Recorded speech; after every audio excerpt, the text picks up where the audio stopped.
Above Life's Turmoil by James Allen. Forward. We cannot alter external things, nor shape other people to our liking, nor mold the world to our wishes, but we can alter internal things, our desires, passions, thoughts. We can shape our liking to other people, and we can mold the inner world of our own mind in accordance with wisdom, and so reconcile it to the outer world of men and things. The turmoil of the world we cannot avoid, but the disturbances of the mind we can overcome. The duties and difficulties of life claim our attention, but we can rise above all anxiety concerning them. Surrounded by noise, we can yet have a quiet mind. Involved in responsibilities, the heart can be at rest. In the midst of strife, we can know the abiding peace.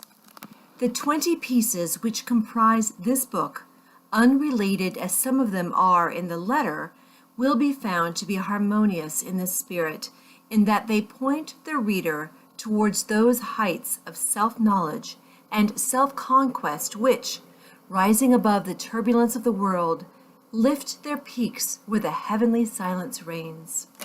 James Allen. Above Life's Turmoil by James Allen. Forward. We cannot alter external things, nor shape other people to our liking, nor mold the world to our wishes, but we can alter internal things, our desires, passions, thoughts. We can shape our liking to other people, and we can mold the inner world of our own mind in accordance with wisdom, and so reconcile it to the outer world of men and things. The turmoil of the world we cannot avoid, but the disturbances of the mind we can overcome. The duties and difficulties of life claim our attention, but we can rise above all anxiety concerning them. Surrounded by noise, we can yet have a quiet mind. Involved in responsibilities, the heart can be at rest. In the midst of strife, we can know the abiding peace. The 20 pieces which comprise this book, unrelated as some of them are in the letter, will be found to be harmonious in the spirit, in that they point the reader towards those heights of self-knowledge and self-conquest which, rising above the turbulence of the world, lift their peaks where the heavenly silence reigns. James Allen. Chapter 1. True Happiness. To maintain an unchangeable sweetness of disposition, to think only thoughts that are pure and gentle, and to be happy under all circumstances, such blessed conditions and such beauty of character and life should be the aim of all, and particularly so of those who wish to lessen the misery of the world. If anyone has failed to lift himself above ungentleness, impurity, and unhappiness, he is greatly deluded if he imagines he can make the world happier by the propagation of any theory or theology. He who is daily living in harshness, impurity, or unhappiness is day by day adding to the sum of the world's misery, whereas he who continually lives in goodwill and does not depart from happiness is day by day increasing the sum of the world's happiness, and this independently of any religious beliefs which these may or may not hold. He who has not learned how to be gentle or giving, loving and happy, has learned very little, great though his book learning and profound his acquaintance which the letter of Scripture may be, for it is in the process of becoming gentle, pure, and happy that the deep, real, and enduring lessons of life are learned. Unbroken sweetness of conduct in the face of all outward antagonism is the infallible indication of a self-conquered soul, the witness of wisdom, and the proof of the possession of truth. A sweet and happy soul is the ripened fruit of all experience and wisdom, and it sheds abroad the invisible yet powerful aroma of its influence, gladdening the hearts of others and purifying the world. And all who will, and who have not yet commenced, may begin this day. if they will so resolve to live sweetly and happily as becomes the dignity of a true manhood or womanhood. Do not say that your surroundings are against you. A man's surroundings are never against him. They are there to aid him. And all those outward occurrences over which you lose sweetness and peace of mind are the very conditions necessary to your development, and it is only by meeting and overcoming them that you can learn and grow and ripen. The fault is in yourself. Pure happiness is the rightful and healthy condition of the soul, and all may possess it if they will live purely and unselfishly. Have good will to all that lives, letting unkindness die, and greed and wrath, so that your lives be made like soft airs passing by. Is this too difficult for you? Then unrest and unhappiness will continue to dwell with you. Your belief and aspiration and resolve are all that are necessary to make it easy, to render it in the near future a thing accomplished, a blessed state realized. Despondency, irritability, anxiety, and complaining, condemning and grumbling, all these are thought cankers, mind diseases. They are the indications of a wrong mental condition, and those who suffer therefrom would do well to remedy their thinking and conduct. It is true there is much sin and misery in the world, so that all our love and compassion is needed, but our misery is not needed. There is already too much of that. No, it is our cheerfulness and happiness that are needed, for there is too little of that. We can give nothing better to the world than beauty of life and character. Without this, all other things are vain. This is preeminently excellent. It is enduring, real, and not to be overthrown, and it includes all joy and blessedness. Cease to dwell pessimistically upon the wrongs around you. Dwell no more in complaints. Chapter 2. The Immortal Man. Immortality is here and now, and is not a speculative something beyond the grave. It is a lucid state of consciousness in which the sensations of the body, the varying and unrestful states of mind, and the circumstances and events of life are seen to be of a fleeting and therefore of an illusory character. Immortality does not belong to time and will never be found in time. It belongs to eternity, and just as time is here and now, so is eternity here and now, and a man may find that eternity and establish in it, if he will overcome the self that derives its life from the unsatisfying and perishable things of time. Whilst a man remains immersed in sensation, desire, and the passing events of his day-to-day existence, and regards those sensations, desires, and passing events as of the essence of himself, he can have no knowledge of immortality. The thing which such a man desires, and which he mistakes for immortality, is persistence. That is, a continuous succession of sensations and events in time. Living in, loving, and clinging to the things which stimulate and minister to his immediate gratification, and realizing no state of consciousness above and independent of this, he thirsts for its continuance and strives to banish the thought that he will at least have to part from those earthly luxuries and delights to which he has become enslaved, and which he regards as being inseparable from himself. Persistence is the antithesis of immortality, and to be absorbed in it is spiritual death. Its very nature is change, impermanence. It is a continual living and dying. The death of the body can never bestow upon a man immortality. Spirits are not different from men, and live their little feverish life of broken consciousness, and are still immersed in change and mortality. The mortal man, he who thirsts for the persistence of his pleasure-loving personality. Chapter 3. The Overcoming of Self. Many people have very confused and erroneous ideas concerning the terms the overcoming of self, the eradication of desire, and the annihilation of the personality.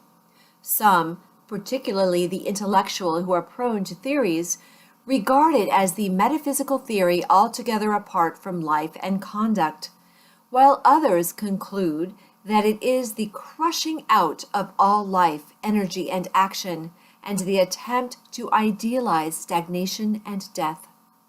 These errors and confusion, arising as they do in the minds of individuals, can only be removed by the individuals themselves. But perhaps it may make their removal a little less difficult for those who are seeking truth by presenting the matter in another way. The doctrine of the overcoming or annihilation of self is simplicity itself.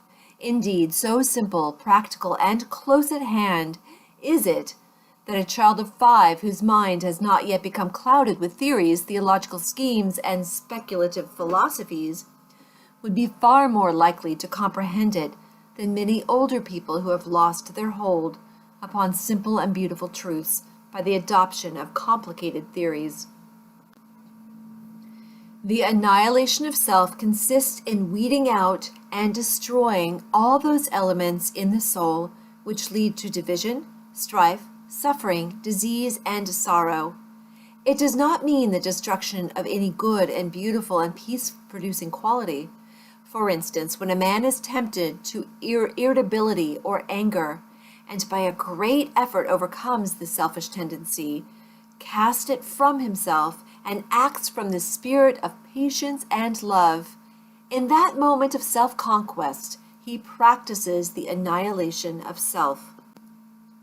Every noble man practices it in part, though he may deny it in his words, and he who carries out this practice to its completion, eradicating every selfish tendency until only the divinely beautiful qualities remain. Chapter 4. The Uses of Temptation. The soul, in its journey towards perfection, passes through 3 distinct stages. The first is the animal stage, in which the man is content to live in the gratification of his senses, unawakened to the knowledge of sin or of his divine inheritance, and altogether unconscious of the spiritual possibilities within himself. The second is the dual stage, in which the mind is continually oscillating between its animal and divine tendencies, having become awakened to the consciousness of both. It is during this stage that temptation plays its part in the progress of the soul. It is this stage of continual fighting, of falling and rising, of sinning and repenting for the man, still loving and reluctant to leave the gratifications in which he has so long lived. Yet he also aspires to the purity and excellence of the spiritual state, and he is continually mortified by an undecided choice.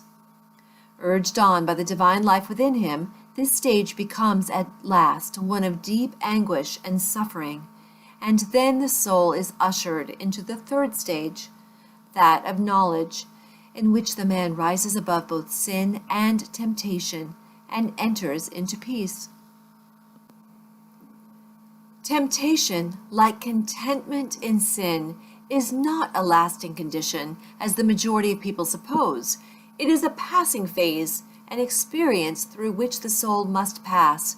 But as to whether a man will pass through that condition in this present life and realize holiness and heavenly rest here and now, will depend entirely upon the strength of his intellectual and spiritual exertions, and upon the intensity and ardor with which he searches for truth. Temptation, with all its attendant torments, can be overcome here and now, but it can only be overcome by knowledge. It is a condition of darkness or of semi-darkness. The fully enlightened soul is proof against all temptation. When a man fully understands the source, nature, and meaning of temptation, in that hour he will conquer it, and will rest from his long travail. But whilst he remains in ignorance, attention to religious observances and much praying and reading of Scripture will fail to bring him peace. If a man goes out to conquer an enemy, knowing nothing of his enemy's strength, tactics, or place of ambush, he will not only fail, but will speedily fail. Chapter 5. The Man of Integrity. There are times in the life of every man who takes his stand on high moral principles when his faith in and knowledge of those principles is tested to the utmost, and the way in which he comes out of the fiery trial decides as to whether he has sufficient strength to live as a man of truth and join the company of the free, or if he shall still remain a slave and a hireling to the cruel taskmaster, self. Such times of trial generally assume the form of a temptation to do a wrong thing and continue in comfort and prosperity, or to stand by what is right and accept poverty and failure. And so powerful is the trial that, to the tempted one, it plainly appears on the face of things as though, if he chooses the wrong, his material success will be assured for the remainder of his life, but if he does what is right, he will be ruined forever. Frequently the man at once quails and gives way before this appalling prospect which the path of righteousness seems to hold out for him. But should he prove sufficiently strong to withstand this onslaught of temptation, then the inward seducer of spirit of self assumes the garb of an angel of light and whispers, "Think of your wife and children. Think of those who are dependent upon you. Will you bring them down to disgrace and starvation?" Strong indeed and pure must be the man who can come triumphant out of such a trial. But he who does enters at once a higher realm of light, where his spiritual eyes are opened to see beautiful things, and then poverty and ruin, which seemed inevitable, do not come, but a more abiding success comes, and a peaceful heart and a quiet conscience. But he who fails does not obtain the promised prosperity, and his heart is restless, and his conscience troubled. The right doer cannot ultimately fail, the wrongdoer cannot ultimately succeed, for such is the law which moves to righteousness, which none at last can turn aside or stay. And it is because justice is at the heart of things, because the great law is good, that the man of integrity is superior to fear and failure and poverty and shame and disgrace. As the poet further says of this law, "The heart of its love, the end of it is peace." Chapter 6. Discrimination. There is one quality which is preeminently necessary to spiritual development, the quality of discrimination. A man's spiritual progress will be painfully slow and uncertain until there opens within him the eye of discrimination, for without this testing, proving, searching quality, he will but grope in the dark and will be unable to distinguish the real from the unreal, distinguish the shadow from the substance, and will so confuse the false with the true as to mistake the inward prompting of his animal nature for those of the spirit of truth.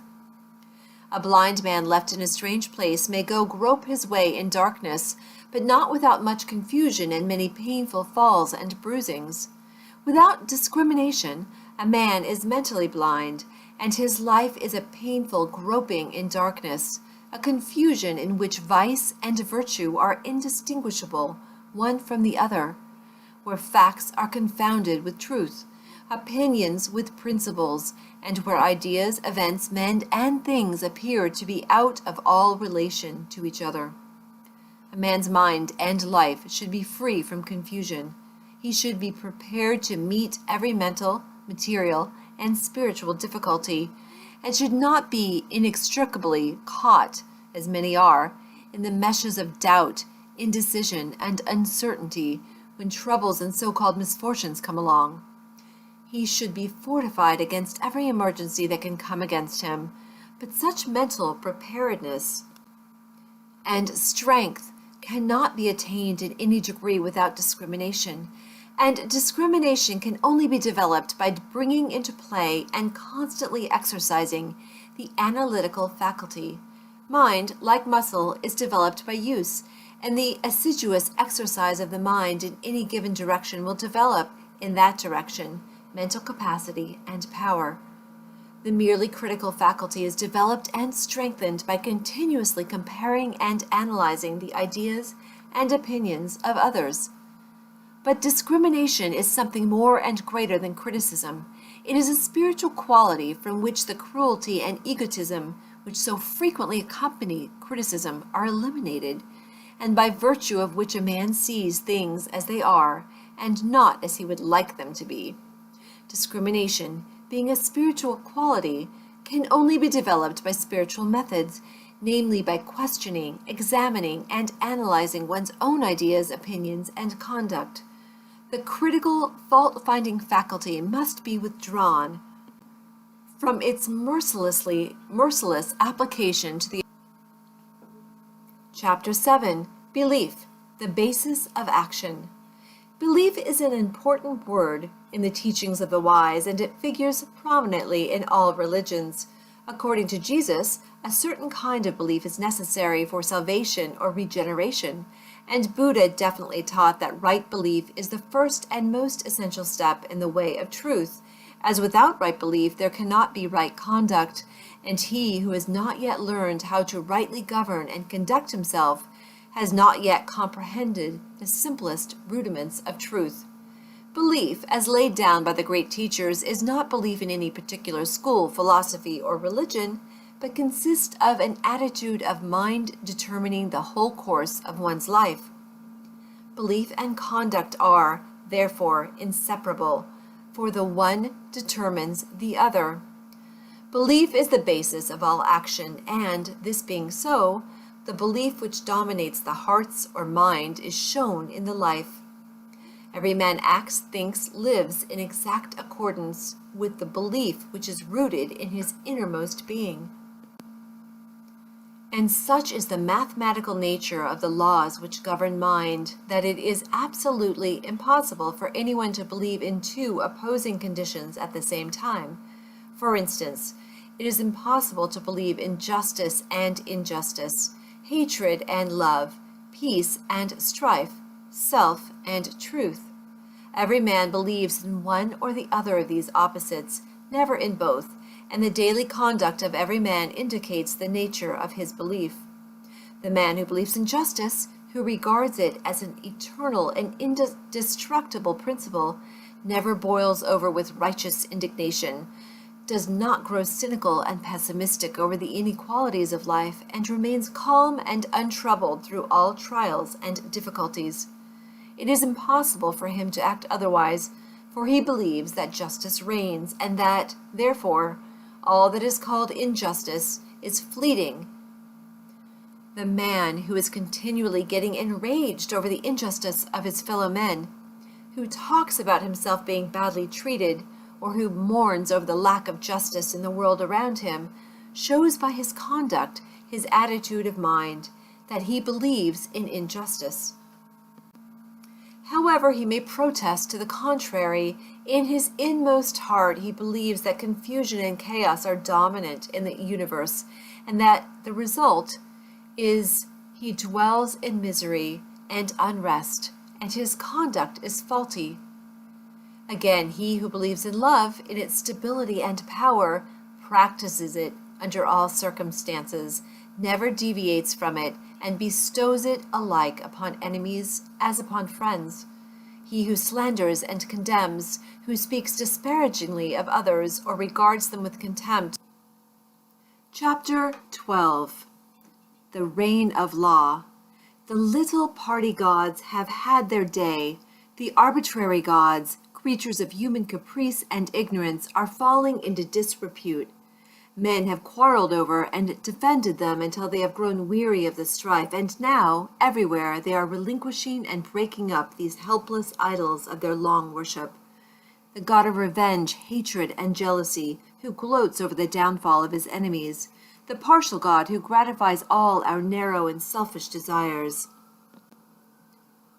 The god who saves only the creatures of his particular special creed. The god of exclusiveness and favoritism. Such were the gods, miscalled by us, gods, of our soul's infancy, gods base and foolish as ourselves, the fabrications of our selfish self. And we relinquished our petty gods with bitter tears and misgivings, and broke our idols with bleeding hands. But in doing so, we did not lose sight of God. Nay, we drew nearer to the great, silent heart of love, destroying the idols of self, we began to comprehend somewhat of the power which cannot be destroyed, and entered into a wider knowledge of the God of love, of peace, of joy, the God in whom revenge and partiality cannot exist, the God of light, from whom presence the darkness of fear and doubt and selfishness cannot choose but flee. We have reached one of those epochs in the world's progress which witnesses the passing of the false gods, the gods of human selfishness and human illusion. The new old revelation of one universal impersonal truth has again dawned upon the world, and its searching light has carried consternation to the perishable gods who take shelter under the shadow of self.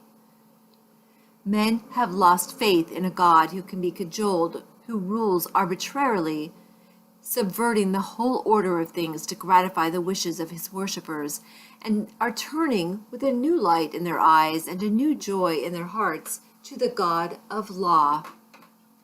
And to him they turn, not for personal happiness and gratification, but for knowledge, for understanding, for wisdom, for liberation from the bondage of self. And thus turning, they do not seek in vain, nor are they sent away empty and discomfited. They find within themselves the reign of law, that every thought, every impulse, every act and word brings about a result in exact accordance with its own nature. That thoughts of love bring about beautiful and blissful conditions, that hateful thoughts bring about distorted and painful conditions, that thoughts and acts, good and evil, are weighed in the faultless balance of the supreme law, and receive their equal measure of blessedness on the one hand, and misery on the other. And thus finding, they enter a new path, the path of obedience to the law. Entering that path, they no longer accuse, no longer doubt, no longer fret and despond, for they know that God is right, the universal laws are right, the cosmos is right, and that they themselves are wrong, if wrong there is, and that their salvation depends upon themselves, upon their own efforts, upon their personal acceptance of that which is good and deliberate rejection of that which is evil. No longer merely hearers, they become doers of the word, and they acquire knowledge, they receive understanding, they grow in wisdom, and they enter into the glorious life of liberation from the bondage of self. The law of the Lord is perfect, enlightening the eyes. Imperfection lies in man's ignorance, in man's blind folly. Perfection, which is knowledge of the perfect law, is ready for all who earnestly seek it. It belongs to the order of things. It is yours and mine now, if we will only put self-seeking on one side and adopt the life of self-obliteration. The knowledge of truth, with its unspeakable joy, its calmness and quiet strength, is not for those who persist in clinging to their rights, defending their interest, and fighting for their opinions, whose works are imbued with the personal eye and who build upon the shifting sands of the selfishness and egotism. It is for those who renounce these causes of strife, these sources of pain and sorrow, and they are indeed children of truth, disciples of the Master, worshippers of the Most High. The children of truth are in the world today. They are thinking, acting, writing, speaking, yea, even prophets are amongst us, and their influence is pervading the whole earth.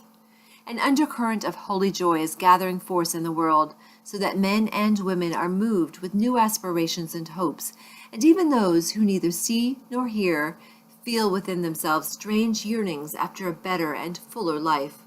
The law reigns, and it reigns in men's hearts and lives.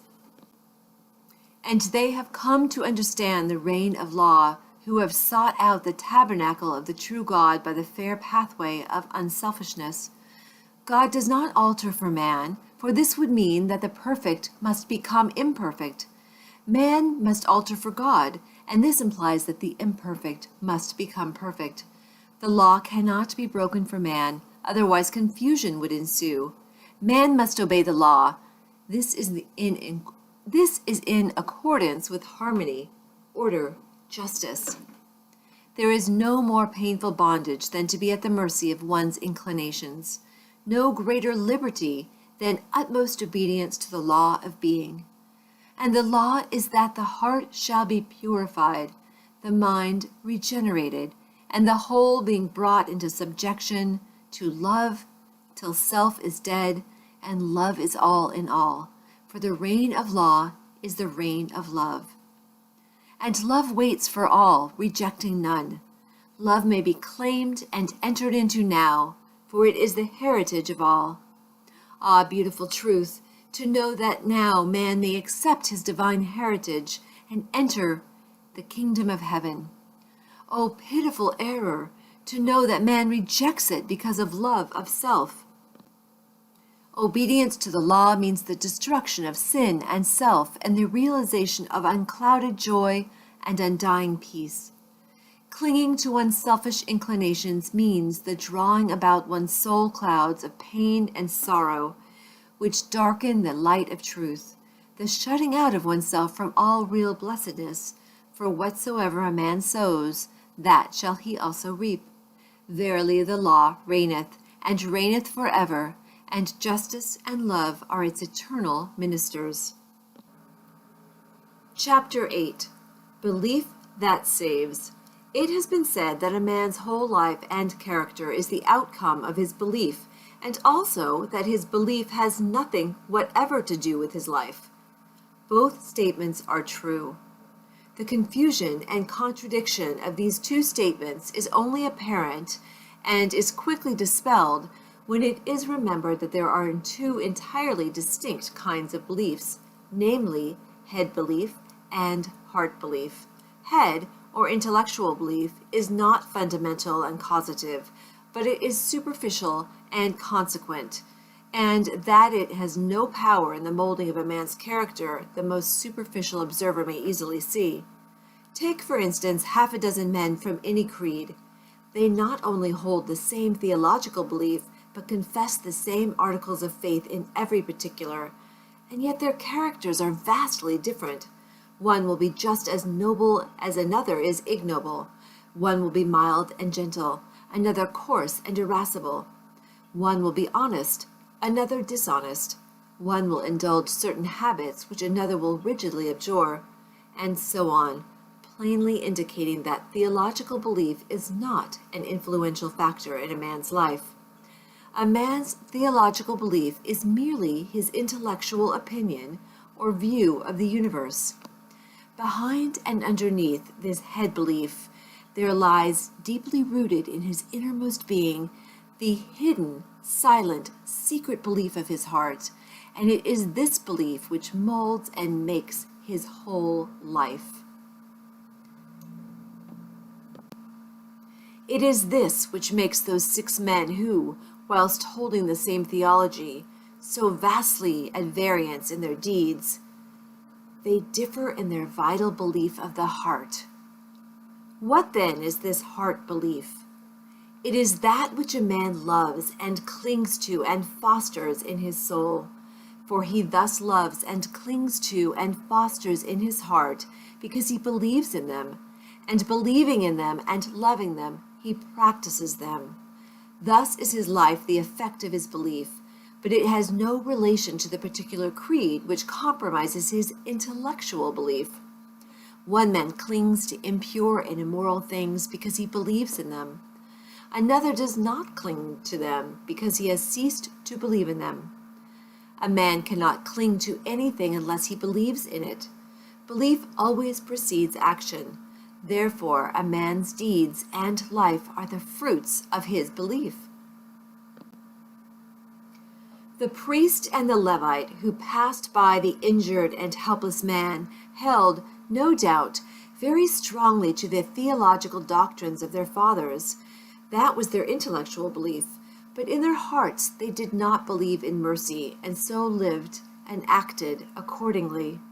The Good Samaritan may or may not have had any theological beliefs, nor was it necessary that he should have, but in his heart he believed in mercy and acted accordingly.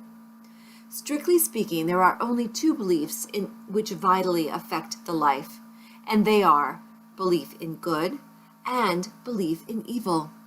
He who believes in all those things that are good will love them and live in them. He who believes in those things that are impure and selfish will love them and cling to them. The tree is known by its fruits. A man's beliefs about God, Jesus, and the Bible are one thing. His life, as bound up in his actions, is another. Therefore, a man's theological belief is of no consequence, but the thoughts which he harbors, his attitude of mind toward others, and his actions. These, and only these, determine and demonstrate whether the belief of a man's heart is fixed in the false or true. Chapter 9. Thought and Action. As the fruit to the tree and the water to the spring, so is action to thought. It does not come into manifestation suddenly and without a cause. It is the result of a long and silent growth, the end of a hidden process which has long been gathering force. The fruit of the tree and the water gushing from the rock are both the effect of a combination of natural processes in air and earth, which have long worked together in secret to produce the phenomenon. And the beautiful acts of enlightenment and the dark deeds of sin are both the ripened effects of trains of thought which have long been harbored in the mind. The sudden falling, when greatly tempted into some grievous sin by one who was believed, and who probably believed himself, to stand firm, is seen neither to be a sudden nor a causeless thing when the hidden process of thought which led up to it are revealed. The falling was merely the end, the outworking, the finished result of what commenced in the mind probably years before. The man had allowed a wrong thought to enter his mind, and a second and a third time he had welcomed it and allowed it to nestle in his heart. Gradually he became accustomed to it and cherished and fondled and tended it, and so it grew, until at last it attracted such strength and force that it attracted to itself the opportunity which enabled it to burst forth and ripen into act. As falls the stately building whose foundations have been gradually undermined by the action of water, so at last falls the strong man who allows corrupt thoughts to creep into his mind and secretly undermine his character. When it is seen that all sin and temptation are the natural outcome of the thoughts of the individual, the way to overcome sin and temptation becomes plain, and its achievement a near possibility, and sooner or later a certain reality.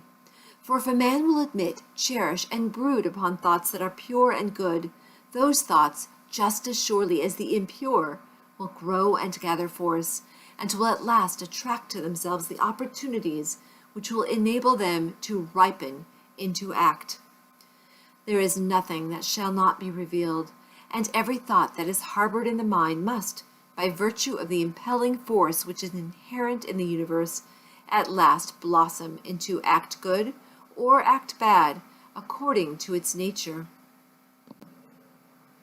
The divine teacher and the sensualist are both the product of their own thoughts, and have become what they are as the result of the seeds of thought which they have implanted, and allowed to fall into the garden of the heart, and have afterwards watered, tended, and cultivated. Let no man think he can overcome sin and temptation by wrestling with opportunity. He can only overcome them by purifying his thoughts, and if he will, day by day, in the silence of his soul and in the performance of his duties, strenuously overcome all erroneous inclination, and put in its place thoughts that are true and that will endure the light, opportunity to do evil will give place to opportunity for accomplishing good. For a man can only attract that to him which is in harmony with his nature, and no temptation can gravitate to a man unless there is that in his heart which is capable of responding to it. Guard well your thoughts, reader, for what you really are in your secret thoughts today, be it good or evil, you will sooner or later become in actual deed.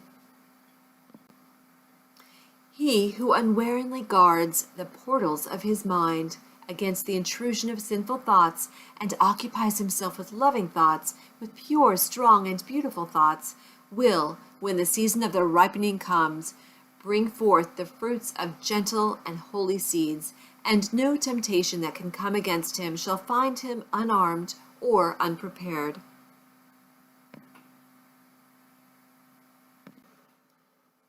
Chapter 10.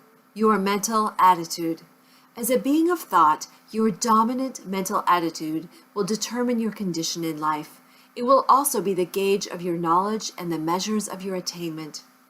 The so-called limitations of your nature are the boundary lines of your thoughts. They are self-erected fences and can be drawn to a narrower circle, extended to a wider, or be allowed to remain. You are the thinker of your thoughts, and as such, you are the maker of yourself and your condition. Thought is causal and creative and appears in your character and life in the form of results. There are no accidents in your life. Both its harmonies and antagonisms are the responsive echoes of your thoughts. A man thinks, and his life appears. If your dominant mental attitude is peaceable and lovable, bliss and blessedness will follow you. If it be resistant and hateful, trouble and distress will cloud your pathway. Out of ill will come grief and disaster. Out of goodwill, healing and reparation. You imagine your circumstances as being separate from yourself. They are intimately related to your thought world. Nothing appears without an adequate cause. Everything that happens is just. Nothing is fated. Everything is formed. As you think, you travel. As you love, you attract. You are today where your thoughts have brought you. You will be tomorrow where your thoughts take you. You cannot escape the result of your thoughts, but you can endure and learn. You can accept and be glad. You will always come to the place where your love, your most abiding and intense thought, can receive its measure of gratification. If your love be base, you will come to a base place. If it be beautiful, you will come to a beautiful place. You can alter your thoughts and so alter your condition. Strive to perceive the vastness and grandeur of your responsibility. You are powerful, not powerless. You are as powerful to obey as you are to disobey, as strong to be pure as to be impure, as ready for wisdom as for ignorance. You can learn what you will, can remain as ignorant as you choose. If you love knowledge, you will obtain it. If you love wisdom, you will secure it. If you love purity, you will realize it. All things await your acceptance, and you choose by the thoughts which you entertain.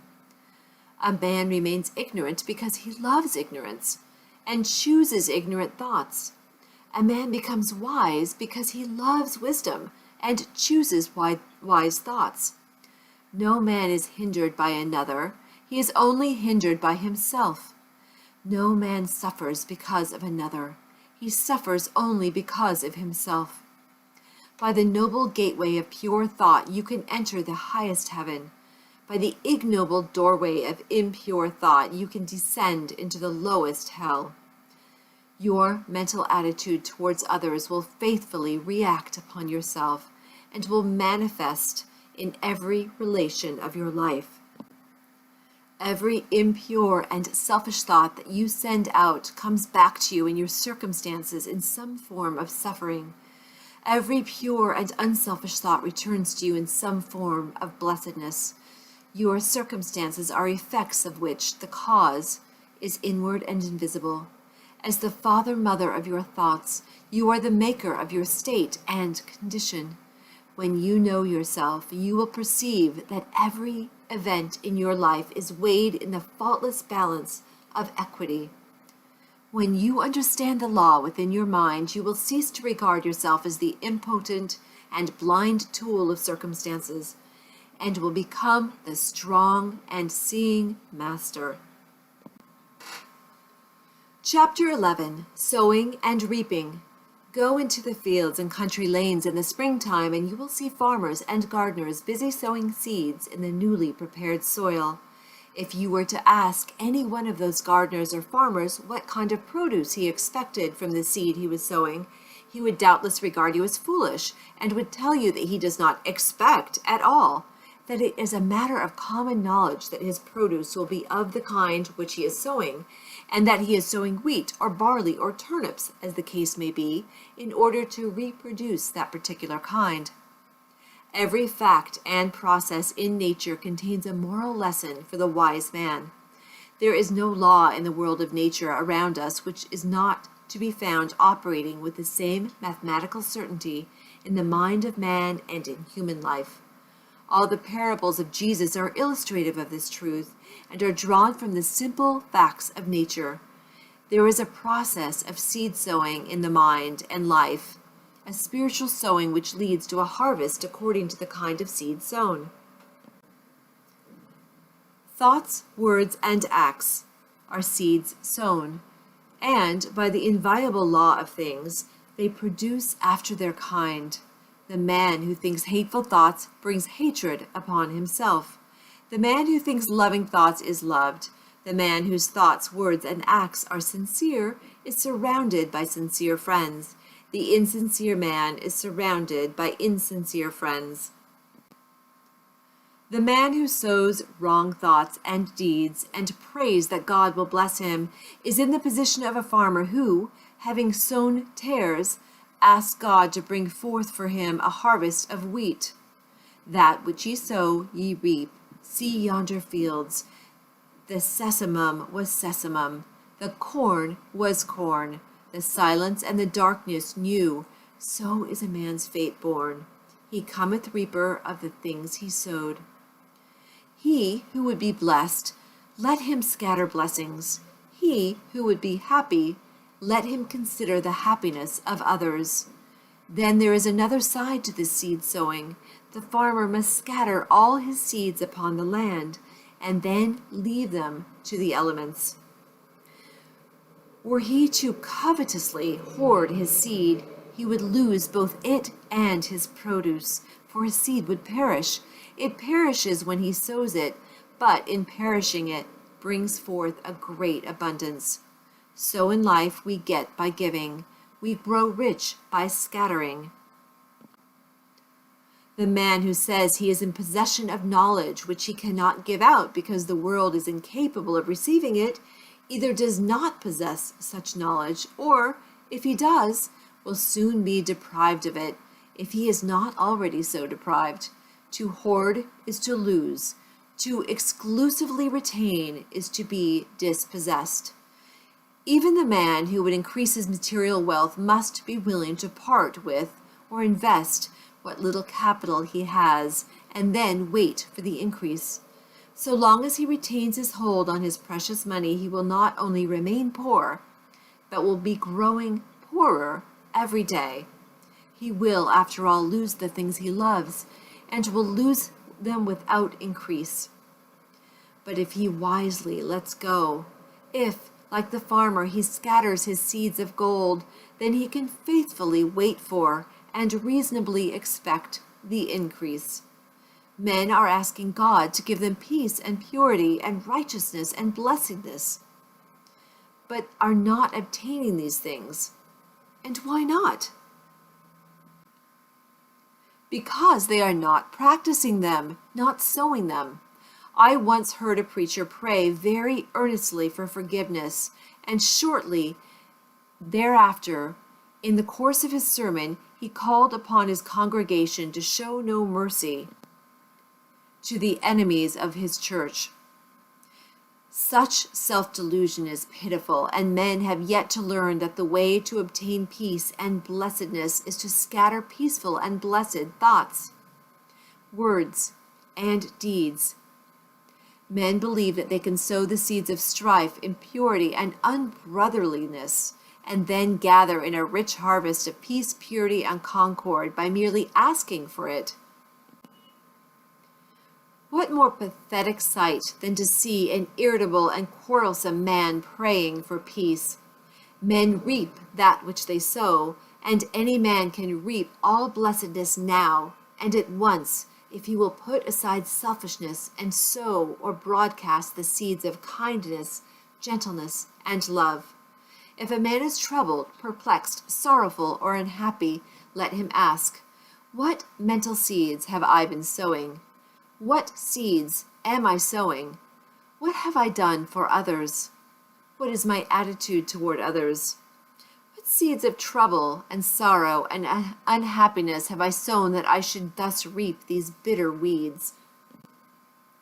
Let him seek within and find, and having found, let him abandon all the seeds of self, and sow henceforth only the seeds of truth.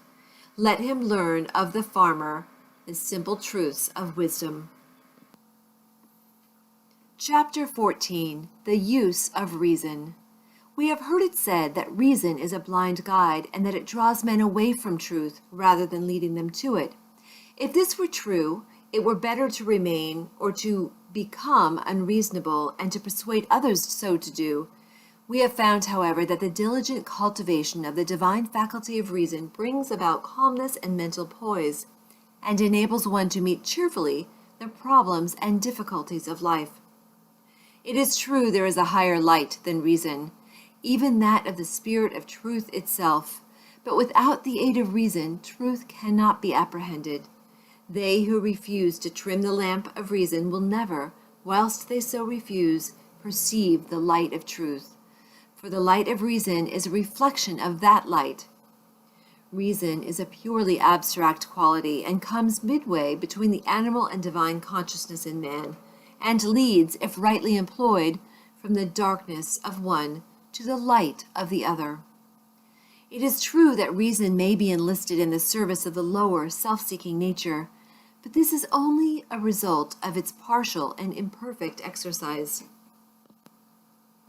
A fuller development of reason leads away from this selfish nature and ultimately allies the soul with the highest, the divine, that spiritual Percival who, searching for the holy grail of the perfect life, is again and again left alone and wearying in a land of sand and thorns, is not so stranded because he has followed reason, but because he is still clinging to and is reluctant to leave some remnants of his lower nature.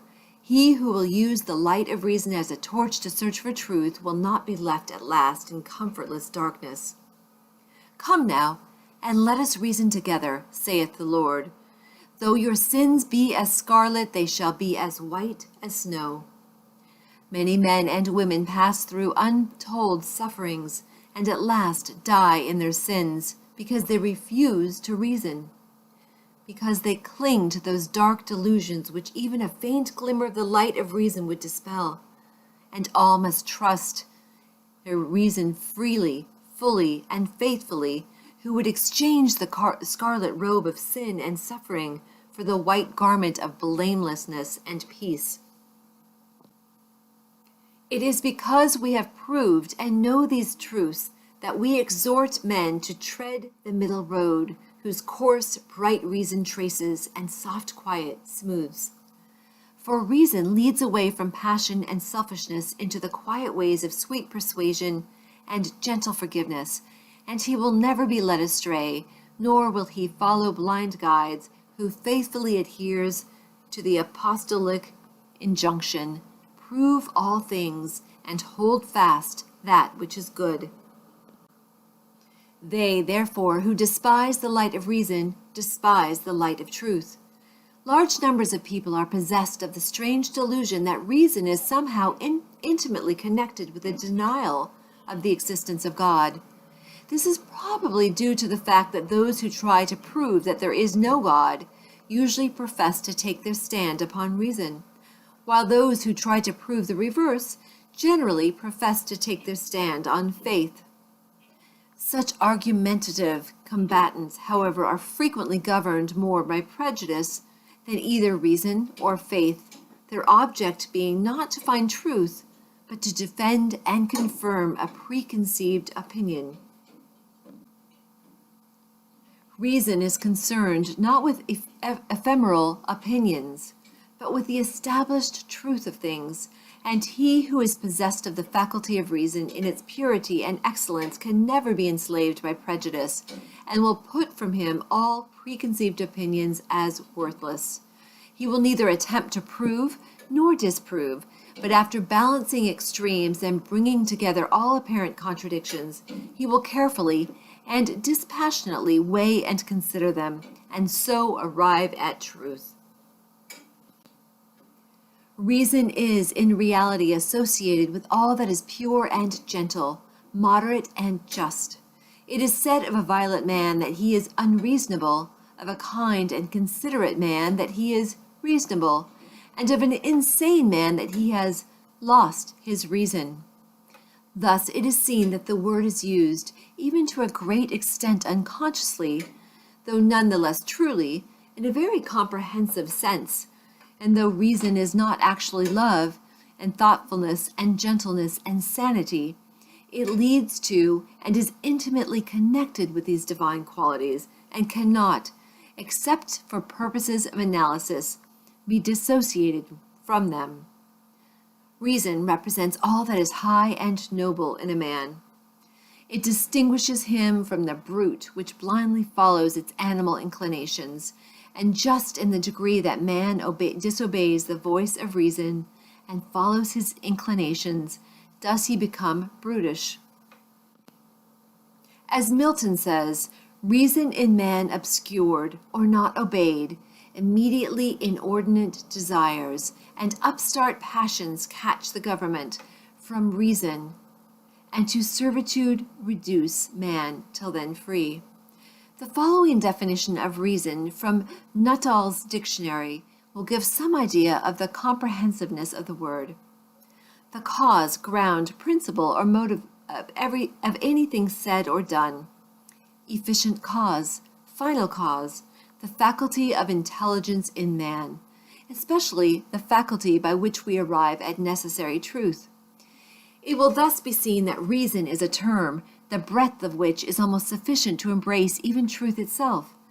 And Archbishop Trench tells us in his celebrated work on the study of words that the terms reason and word are indeed so essentially one and the same that the Greek language has one word for them both, and that the word of God is the reason of God, and one of the renderings of the Lao Tse's Tao is reason, so that in the Chinese translation of our New Testament, St. John's Gospel runs, "In the beginning was the Tao."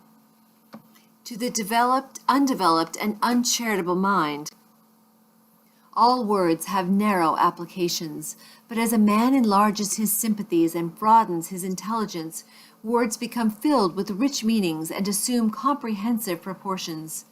Let us therefore cease from foolish quarrels about words, and, like reasonable beings, search for principles and practice those things which make for unity and peace. Chapter 13. The Supreme Justice. The material universe is maintained and preserved by the equilibrium of its forces. The moral universe is sustained and protected by the perfect balance of its equivalents. As in the physical world, nature abhors a vacuum, so in the spiritual world, disharmony is annulled. Underlying the disturbance and destructions of nature, and behind the mutability of its forms, there abides the eternal and perfect mathematical symmetry, and at the heart of life, behind all its pain, uncertainty, and unrest, there abides the internal harmony, the unbroken peace, and inviolable justice. Is there then no injustice in the universe? There is injustice, and there is not. It depends upon the kind of life and the state of consciousness from which a man looks out upon the world and judges. The man who lives in his passions sees injustice everywhere. The man who has overcome his passions sees the operations of justice in every department of human life. Injustice is the confused, feverish dream of passion, real enough to those who are dreaming it. Justice is the permanent reality in life, gloriously visible to those who have wakened out of the painful nightmare of self. The divine order cannot be perceived until passion and self are transcended. The faultless justice cannot be apprehended until all sense of injury and wrong are consumed in the pure flames of all-embracing love. The man who thinks, "I have been slighted, I have been injured, I have been insulted, I have been treated unjustly," cannot know what justice is. Blinded by self, he cannot perceive the pure principles of truth, and brooding upon his wrongs, he lives in continual misery. In the region of passion, there is a ceaseless conflict of forces, causing suffering to all who are involved in them. There is action and reaction, deed and consequence, cause and effect, and within and above all is the divine justice regulating the play of forces with the utmost mathematical accuracy, balancing cause and effect with the finest precision. But this judge is not perceived, it cannot be perceived, by those who are still engaged in the conflict. Before this can be done, the fierce warfare of passion must be left behind. The world of passion is the abode of schisms, quarrelings, wars, lawsuits, accusations, condemnations, impurities, weaknesses, follies, hatreds, revenges, and resentments. How can a man perceive justice or understand truth who is even partly involved in the fierce play of its blinding elements? As well expect a man caught in the flames of a burning building to sit down and reason out the cause of the fire. In this realm of passion, men see injustice in the actions of others because, seeing only immediate appearances, they regard every act as standing by itself, undetached from cause and consequence.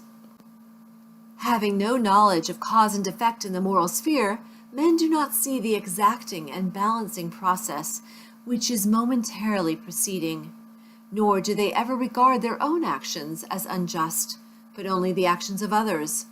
A boy beats a defenseless animal, then a man beats the defenseless boy for his cruelty, then a stronger man attacks the man for his cruelty to the boy.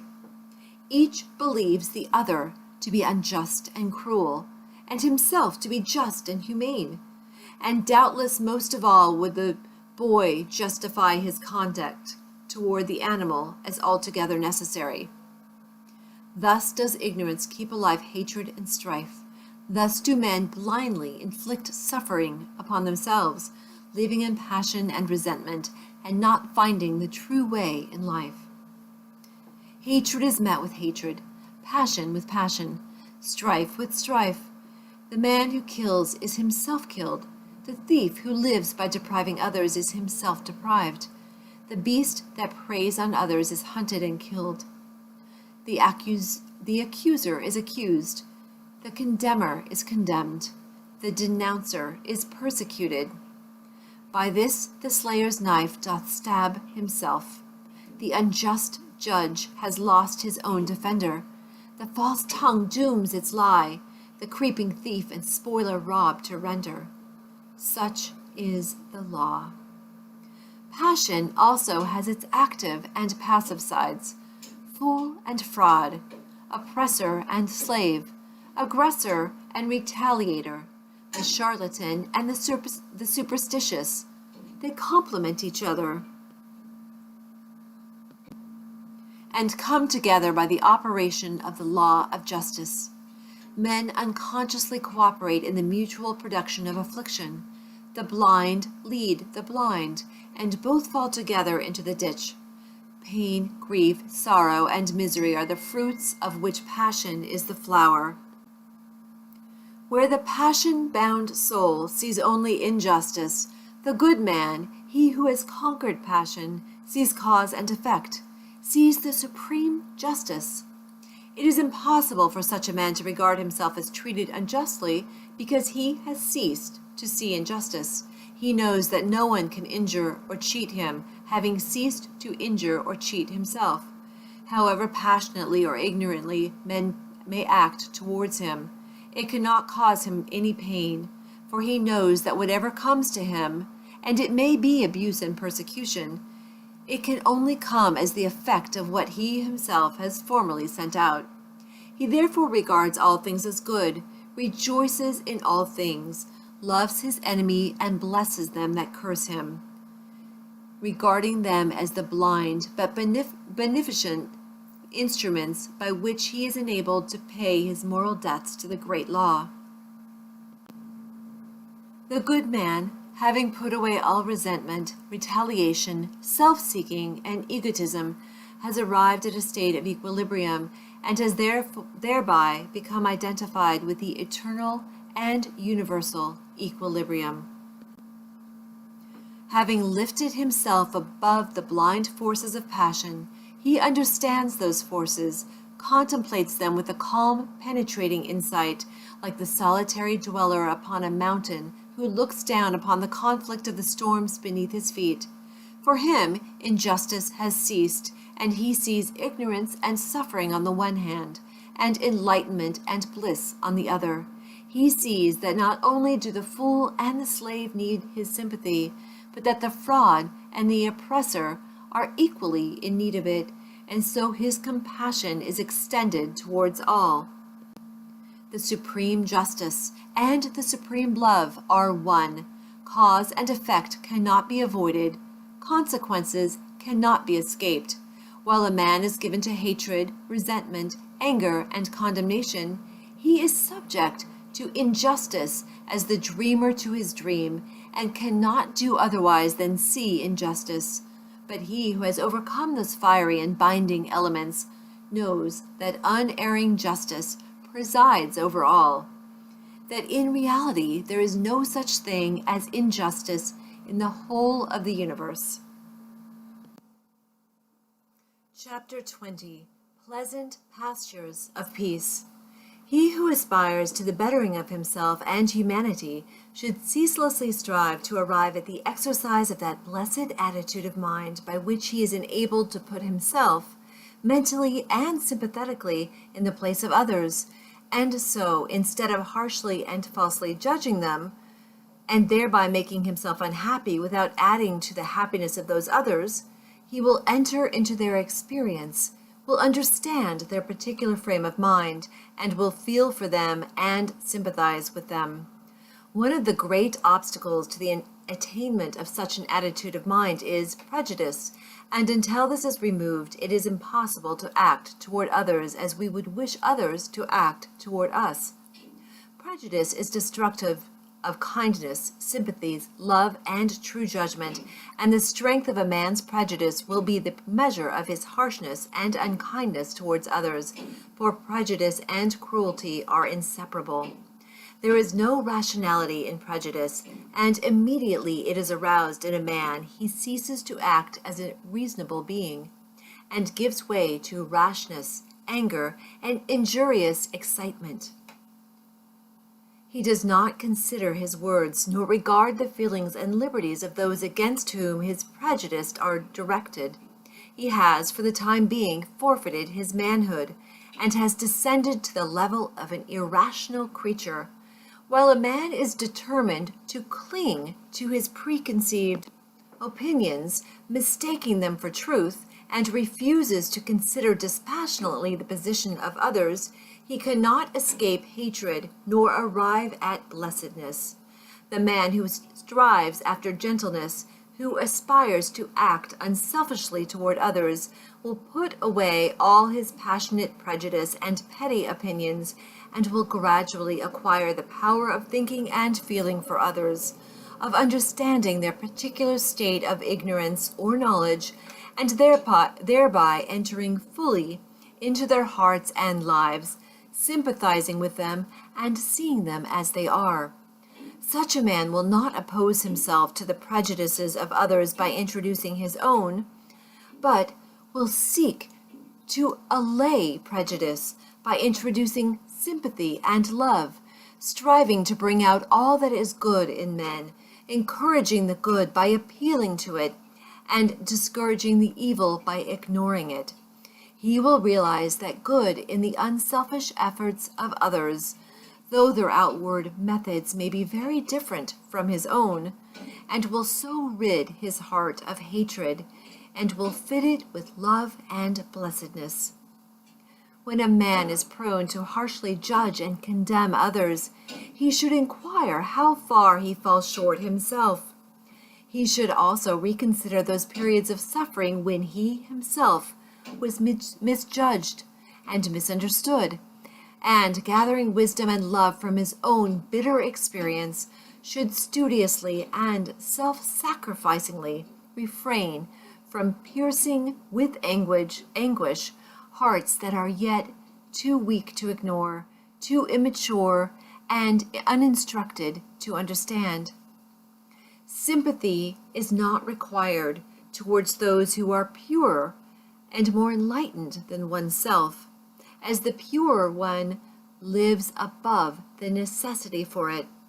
In such a case, reverence should be exercised, with a striving to lift oneself up to the purer level, and so enter into the possession of the larger life. Nor can a man fully understand one who is wiser than himself, and before condemning, he should earnestly ask himself whether he is, after all, better than the man whom he has singled out as the object of his bitterness. If he is, let him bestow sympathy. If he is not, let him exercise reverence. For thousands of years the sages have taught, both by precept and example, that evil is only overcome by good. Yet still that lesson for the majority remains unlearned. It is a lesson profound in its simplicity, and difficult to learn because men are blinded by the illusions of self. Men are still engaged in resenting, condemning, and fighting the evil in their own fellow men, thereby increasing the delusion in their own hearts and adding to the world's sum of misery and suffering. When they find out that their own resentment must be eradicated and love put in its place, evil will perish for lack of sustenance. With burning brain and heart of hate, I sought my wronger early, late.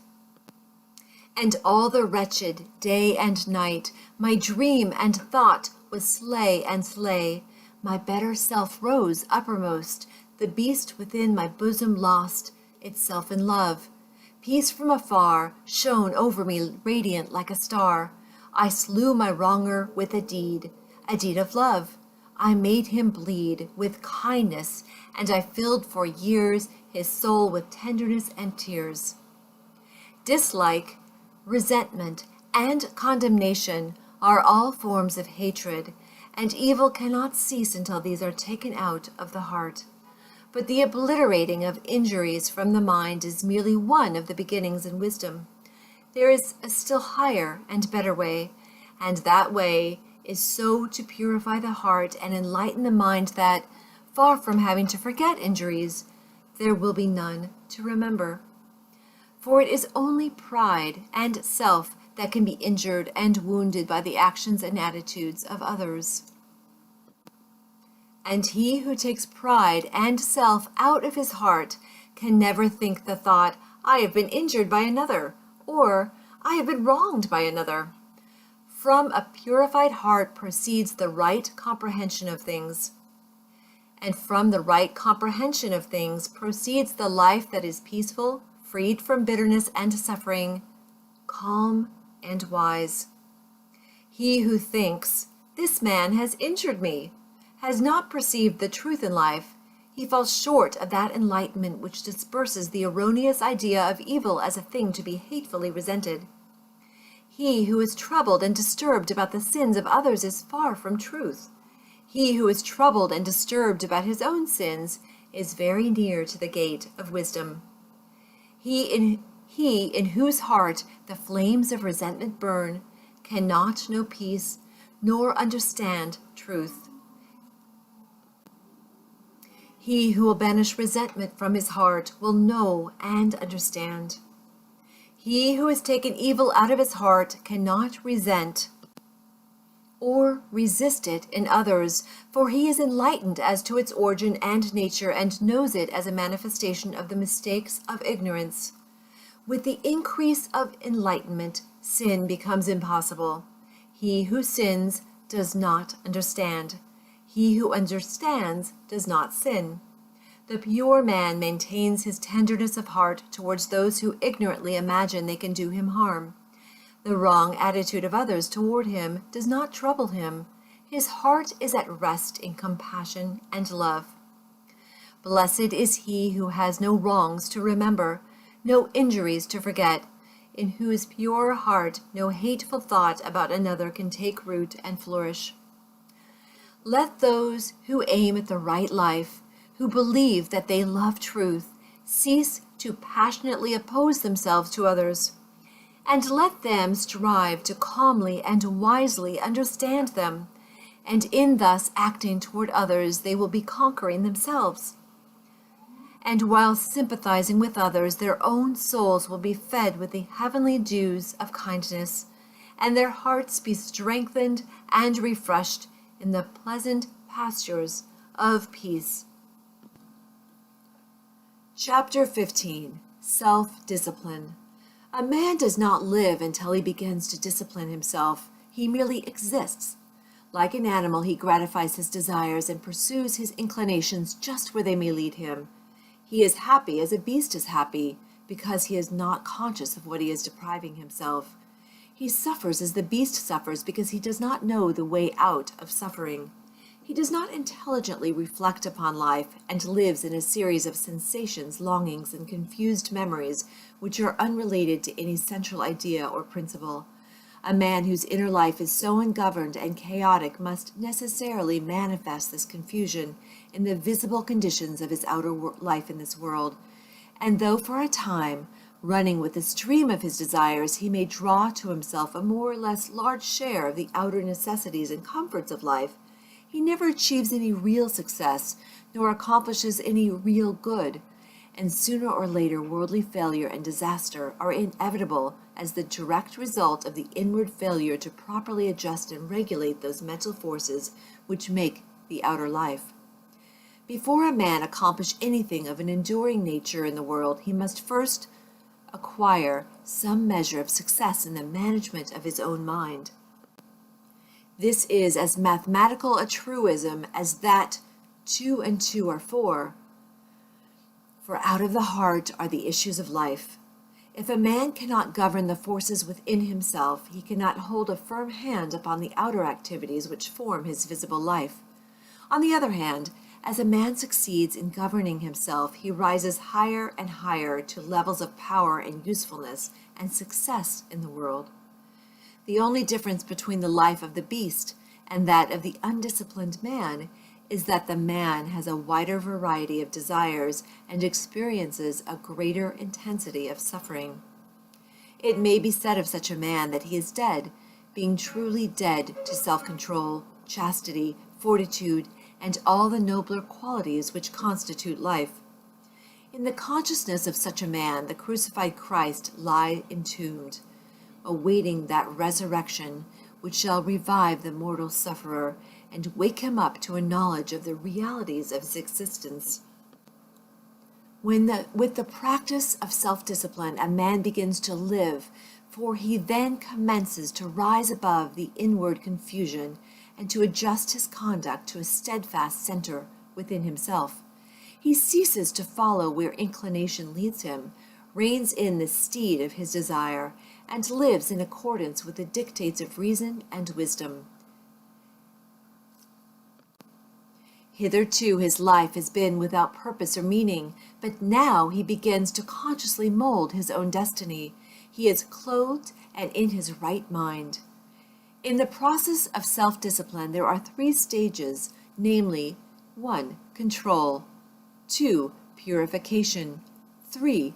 Relinquishment.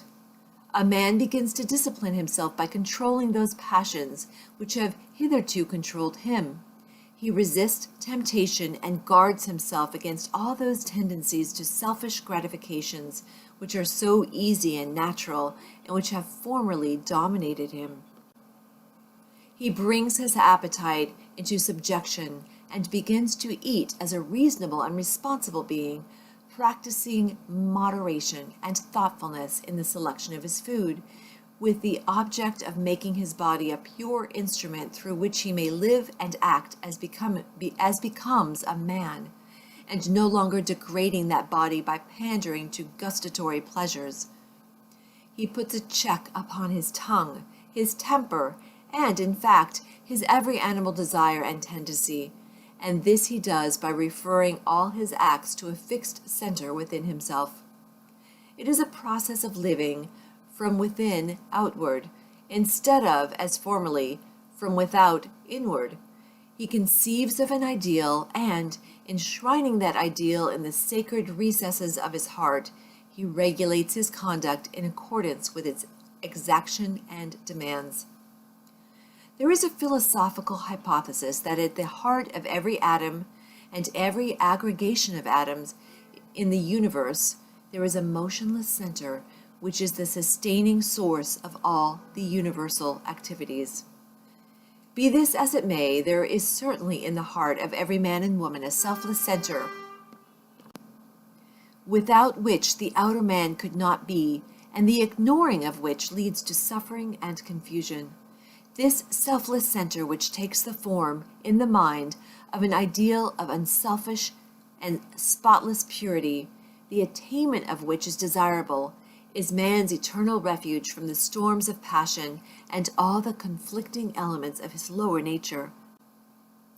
It is the rock of ages, the Christ within, the divine and immortal in all men. As a man practices self-control, he approximates more and more to this inward reality, and is less and less swayed by passion and grief, pleasure and pain, and lives a steadfast and virtuous life, manifesting mainly strength and fortitude. The restraining of the passions, however, is merely the initial stage in self-discipline, and is immediately followed by the process of purification.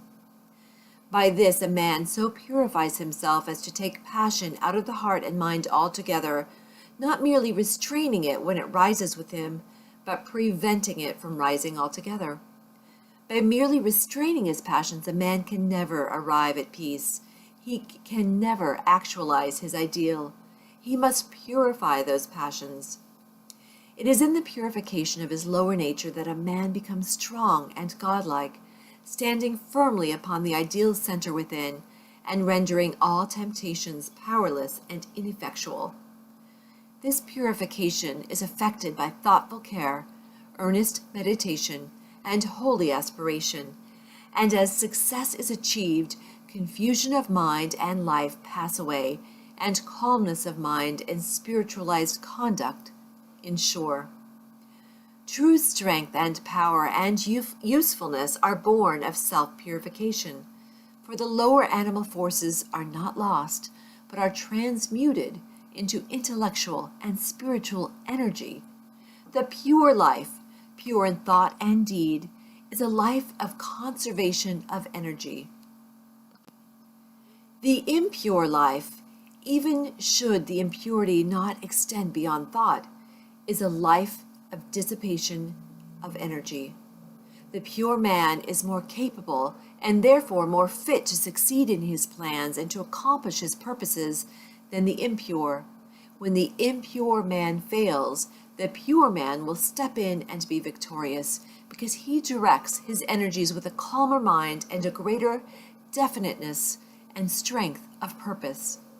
With the growth in purity, all the elements which constitute a strong and virtuous manhood are developed in an increasing degree of power, and as a man brings his lower nature into subjection and makes his passion do his bidding, just so much will he mold the outer circumstances of his life and influence others for good.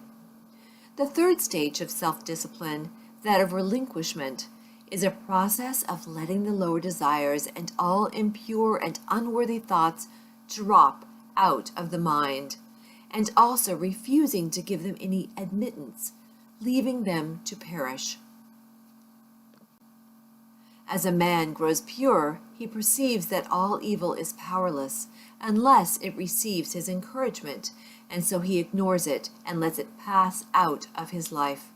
It is by pursuing this aspect of self-discipline that a man enters into and realizes the divine life, and manifests those qualities which are distinctly divine, such as wisdom, patience, non-resistance, compassion, and love. It is here also where a man becomes consciously immortal, rising above all the fluctuations and uncertainties of life, and living in an intelligent and unchangeable peace. By self-discipline, a man attains to every degree of virtue and holiness, and finally becomes a purified son of God, realizing his oneness with the central heart of all things. Without self-discipline, a man drifts lower and lower, approximating more and more nearly to the beast, until at last he grovels, a lost creature, in the mire of his own befoulment. By self-discipline, a man rises higher and higher, approximating more and more nearly to the divine, until at last he stands erect, and his divine dignity, a saved soul, glorified by the radiance of his purity. Let a man discipline himself, and he will live. Let a man cease to discipline himself, and he will perish. As a tree grows in beauty, health, and fruitfulness by being carefully pruned and tended, so a man grows in grace and beauty of life by cutting away all the branches of evil from his mind. And as he tends and develops the good by constant and unfailing effort. As a man, by practice, acquires proficiency in his craft, so earnest man acquires proficiency in goodness and wisdom. Men shrink from self-discipline because in its early stages it is painful and repellent, and the yielding to desire is, at first, sweet and inviting. But the end of desire is darkness and unrest, whereas the fruits of discipline are immortality and peace. Chapter 16. Resolution. Resolution is the directing and impelling force in individual progress. Without it, no substantial work can be accomplished. Not until a man brings resolution to bear upon his life does he consciously and rapidly develop, for a life without resolution is a life without aims, and a life without aims is a drifting and unstable thing. Resolution may of course be linked to downward tendencies, but it is more usually the companion of noble aims and lofty ideals, and I am dealing with it in its highest use and application. When a man makes a resolution, it means that he is dissatisfied with his condition and is commencing to take himself in hand with a view to producing a better piece of workmanship out of the mental materials of which his character and life are composed. And in so far as he is true to his resolution, he will succeed in accomplishing his purpose. The vows of the saintly once are holy resolutions directed towards some victory over self, and the beautiful achievements of holy men and the glorious conquest of the divine teachers were rendered possible and actual by the pursuit of unswerving resolution. To arrive at the fixed determination to walk a higher path than heretofore, although it reveals the greatest difficulties which have to be surmounted, it yet makes possible the treading of that path and illuminates its dark place with the golden halo of success. The true resolution is the crisis of long thought, protracted struggle, or fervent but unsatisfied aspiration. It is no light thing, no whimsical impulse or vague desire, but a solemn and irrevocable determination not to rest nor cease from effort until the high purpose which is held in view is fully accomplished. Half-hearted and premature resolution is no resolution at all, and is shattered at the first difficulty. A man should be slow to form a resolution. He should searchingly examine his position and take into consideration every circumstance and difficulty connected with his decision, and should be fully prepared to meet them. He should be sure that he completely understands the nature of his resolution, that his mind is finally made up, and that he is without fear and doubt in the matter. With the mind thus prepared, the resolution that is formed will not be departed from, and by the aid of it a man will, in due time, accomplish his strong purpose. Hasty resolutions are futile. The mind must be fortified to endure. Immediately the resolution to walk a higher path is made. Temptation and trial begin. Men have found that no sooner have they decided to lead a truer and more noble life than they have been overwhelmed with such a torrent of new temptations and difficulties as make their position almost unendurable, and many men, because of this, relinquish their resolution. But these temptations and trials are a necessary part of the work of regeneration upon which the man has decided, and must be hailed as friends and met with courage if the resolution is to do its work. For what is the real nature of a resolution?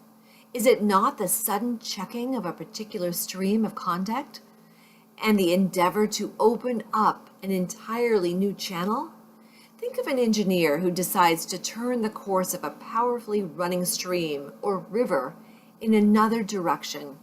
He must first cut his new channel, and must take every precaution to avoid failure in the carrying out of his undertaking. But when he comes to the all-important task of directing the stream into its new channel, then the flowing force, which for ages has steadily pursued its accustomed course, becomes refractory, and all the patience and care and skill of the engineer will be required for the successful completion of the work. It is even so with a man who determines to turn his course of conduct in another and higher direction.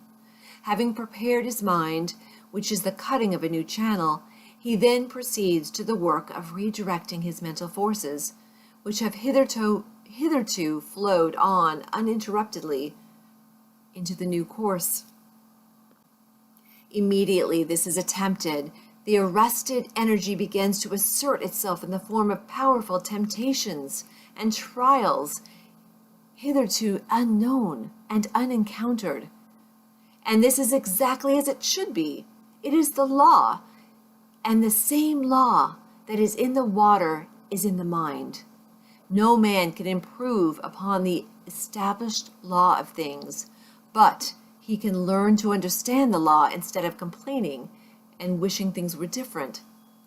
The man who understands all that is involved in the regeneration of his mind will glory in the tribulations, knowing that only by passing through them can he gain strength, obtain purity of heart, and arrive at peace.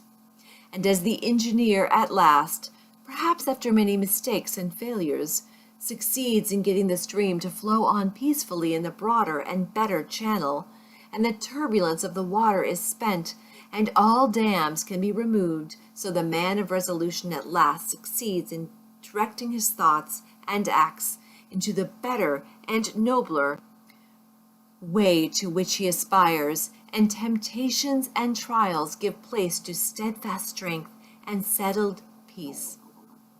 He whose life is not in harmony with his conscience, and who is anxious to remedy his mind and conduct in a particular direction, let him first mature his purpose by earnest thought and self-examination, and having arrived at a final conclusion, let him frame his resolution, and having done so, let him not swerve from it. Let him remain true to his decision under all circumstances, and he cannot fail to achieve his good purpose. For the great law ever shields and protects him who, no matter how deep his sins, or how great and many his failures and mistakes, has deep in his heart resolved upon the finding of a better way, and every obstacle must at last give way before a matured and unshaken resolution. Chapter 17. The Glorious Conquest. Truth can only be apprehended by the conquest of self. Blessedness can only be arrived at by overcoming the lower nature. The way of truth is barred by a man's self. The only enemies that can actually hinder him are his own passions and delusions. Until a man realizes this and commences to cleanse his heart, he has not found the path which leads to knowledge and peace. Until passion is transcended, truth remains unknown. This is the divine law. A man cannot keep his passions and have truth as well. Error is not slain until selfishness is dead. The overcoming of self is no mystical theory, but a very real and practical thing. It is a process which must be pursued daily and hourly with unswerving faith and undaunted resolution if any measure of success is to be achieved. The process is one of orderly growth, having its sequential stages like the growth of a tree, and as fruit can only be produced by carefully and patiently training the tree, even so the pure and satisfying fruits of holiness can only be obtained by faithfully and patiently training the mind in the growth of right thought and conduct. There are 5 steps in the overcoming of passion, which includes all bad habits and particular forms of wrongdoing. Number 1, repression. Number 2, endurance. Number 3, elimination. Number 4, understanding. Number 5, victory. When men fail to overcome their sins, it is because they try to begin at the wrong end. They want to have the stage of victory without passing through the previous 4 stages. They are in the position of a gardener who wants to produce good fruit without training and attending to his trees. Repression consists in checking and controlling the wrong acts, such as an outburst of temper, a hasty or unkind word, a selfish indulgence, etc., and not allowing it to take actual form. This is equivalent to the gardener nipping off the useless buds and branches from his trees. It is a necessary process, but a painful one. The tree bleeds while undergoing the process, and the gardener knows that it must not be taxed too severely. The heart also bleeds when it refuses to return passion for passion, when it ceases to defend and justify itself. It is the process of mortifying the members, of which St. Paul speaks. But this repression is only the beginning of self-conquest. When it is made an end in itself, and there is no object of finally purifying the heart, that is a stage of hypocrisy, a hiding of one's true nature, and striving to appear better in the eyes of others than one really is. In that case, it is an evil. But when adopted as the first stage toward complete purification, it is good.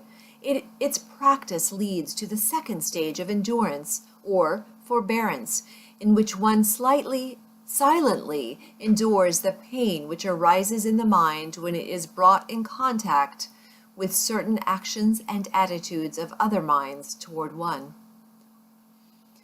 As success is attained in this stage, the striver comes to see that all his pain actually arises in his own weaknesses, and not in the wrong attitudes of others toward him, these latter being merely the means by which his sins are brought to the surface and revealed to him. He thus gradually exonerates all others from blame in his faults and lapses of conduct, and accuses only himself, and so learns to love those who thus unconsciously reveal to him his sins and shortcomings. Having passed through these 2 stages of self-crucifixion, the disciple enters the third, that of elimination, in which the wrong thought which lay behind the wrong act is cast from the mind immediately as it appears. At this stage, conscious strength and holy joy begin to take the place of pain, and the mind having become comparatively calm, the striver is enabled to gain a deeper insight into the complexities of his mind, and thus to understand the inception, growth, and outworking of sin. This is the stage of understanding. Perfection in understanding leads to the final conquest of self, a conquest so complete that the sin can no more rise in the mind, even as a thought or impression. For when the knowledge of sin is complete, when it is known in its totality, from its inception as a seed in the mind to its ripened outgrowth as an act and consequence, then it can no more be allowed a place of life, but it is abandoned forever. Then the mind is at peace. The wrong acts of others no longer arouse wrong and pain in the mind of this disciple. He is glad and calm and wise. He is filled with love, and blessedness abides with him. And this is victory. Chapter 18. Contentment in Activity. The confounding of a positive spiritual virtue or principle with a negative animal vice is common amongst writers, even of what is called the advanced thought school, and much valuable energy is frequently expended in criticizing and condemning, where a little calm reasoning would have revealed a greater light and led to the exercise of a broader charity. The other day I came across a vigorous attack upon the teaching of love, wherein the writer condemned such teaching as weakly, foolish, and hypocritical. Needless to say, that which he was condemning as love was merely weak sentimentality and hypocrisy. Another writer, in condemning meekness, does not know that what he calls meekness is only cowardice, while another who attacks chastity as a snare is really confusing painful and hypocritical restraint with the virtue of chastity. And just lately I received a long letter from a correspondent who took great pains to show me that contentment is a vice and is the source of innumerable evils. That which my correspondent called contentment is, of course, animal indifference. The spirit of indifference is incompatible with progress, whereas the spirit of contentment may and does attend the highest form of activity, the truest advancement and development. Indolence is the twin sister of indifference, but cheerful and ready action is the friend of contentment. Contentment is a virtue which becomes lofty and spiritual in its later developments, as the mind is trained to perceive and the heart to receive the guidance in all things of a merciful law. To be contented does not mean to forego effort. It means to free effort from anxiety. It does not mean to be satisfied with sin and ignorance and folly, but to rest happily in duty done, work accomplished. A man may be said to be content to lead a groveling life, to remain in sin and in debt, but such a man's true state is one of indifference to his duty, his obligations, and the just claims of his fellow men. He cannot truly be said to possess the virtue of contentment. He does not experience the pure and abiding joy which is the accompaniment of active contentment. So far as his true nature is concerned, he is a sleeping soul, and sooner or later will be awakened by intense suffering, having passed through which he will find that true contentment which is the outcome of honest effort and true living. There are 3 things with which a man should be content. Number 1, with whatever happens. Number 2, with his friendships and possessions. Number 3, with his pure thoughts. Contented with whatever happens, he will escape grief. With his friends and possessions, he will avoid anxiety and wretchedness. And with his pure thoughts, he will never go back to suffer and grovel in impurities. There are 3 things with which a man should not be content. With his opinions, with his character, with his spiritual condition. Not content with his opinions, he will continually increase in intelligence. Not content with his character, he will ceaselessly grow in strength and virtue. And not content with his spiritual condition, he will every day enter into a larger wisdom and fuller blessedness. In a word, a man should be contented, but not indifferent to his development as a responsible and spiritual being. The truly contented man works energetically and faithfully, and accepts all results with an untroubled spirit, trusting at first that all is well, but afterwards, with the growth of enlightenment, knowing that results exactly correspond with efforts. Whatsoever material possessions come to him, come not by greed and anxiety and strife, but by right thought, wise action, and pure exertion. Chapter 19. The Temple of Brotherhood. Universal brotherhood is the supreme ideal of humanity, and towards that ideal the world is slowly but surely moving. Today, as never before, numbers of earnest men and women are striving to make this ideal tangible and real. Fraternities are springing up on every land, and press and pulpit the world over are preaching the brotherhood of man. The unselfish elements in all such efforts cannot fail to have their effect upon the race, and are with certainty urging it towards the goal of its noblest aspirations. But the ideal state has not yet manifested through any outward organization, and societies formed for the purpose of propagating brotherhood are continually being shattered to pieces by internal dissension. The brotherhood for which humanity sighs is withheld from actuality by humanity itself.